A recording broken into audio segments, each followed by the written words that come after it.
বিচারপতির পদত্যাগ। রবিবারে জানান দেওয়া বিচারপতি গঙ্গোপাধ্যায়ের এমন সিদ্ধান্ত আলোড়ন ফেলে দিয়েছে রাজনৈতিক মহল থেকে শুরু করে সমাজের বিভিন্ন স্তরের বিভিন্ন মহলে।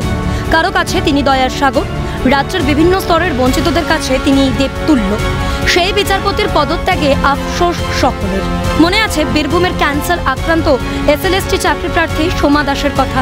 অভিজিৎ গঙ্গোপাধ্যায় মারফত বিচারের সদর্থক রায় যাঁর চাকরি হয়েছিল, যিনি সব আশা খুইয়েও একটা নতুন জীবন পেয়েছিলেন বিচারপতি গঙ্গোপাধ্যায়ের জন্যই।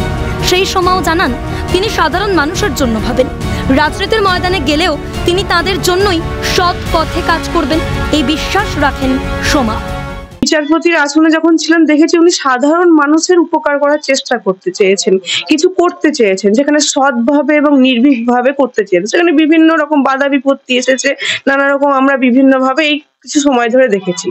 সেক্ষেত্রে যদি রাজনীতিতে গিয়ে তিনি মনে করেন যে রাজনীতিতে তার এই জনগণের কাছে পৌঁছানো আরো সহজ, যদি এই ভেবে তিনি অবশ্যই একটা ভালো দিক হবে আমাদের পশ্চিমবঙ্গ তথা ভারতবর্ষের রাজনীতির জগতে।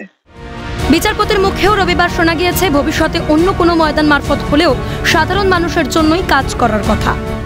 আসলে তো কেউ ভগবান নয়, কেউ তার কাজের মধ্যে দিয়ে হয়তো মানুষের পাশে দাঁড়ানো। আমিও চেষ্টা করেছি দাঁড়াতে, এখনো দাঁড়াবো ইন্ডিভিজুয়াল হিসেবে যতটুকু সম্ভব। বিচারপতির অবসর গ্রহণের সিদ্ধান্ত নিয়ে সরব হন আইনজীবী মহল। অবসরপ্রাপ্ত বিচারপতি অশোক গঙ্গোপাধ্যায়ের মত, এই সিদ্ধান্ত একান্তই তাঁর ব্যক্তিগত ব্যাপার। তবে আইনজীবী সব্যসাচী চট্টোপাধ্যায় জানান, রাজনীতির ময়দানে গেলেও তিনি সাধারণ মানুষের স্বার্থেই নিজেকে নিয়োজিত করবেন, এ বিশ্বাস তিনি রাখেন। রাজনীতির ময়দানে পা রাখবেন কি না রাখবেন তার ব্যাপার। একজন বিচারপতি যদি চিরকাল থাকেন না, তিনি যদি আজকে পদত্যাগ না করতেন তো অগস্ট মাসে তিনি অবসর নিতেন, কয়েক মাসের ব্যাপার।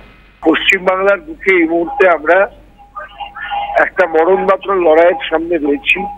গোটা দেশ একটা ভয়ঙ্কর বিপদের সঙ্গে লড়াই করছে এই লোকসভা নির্বাচনের প্রাককালে।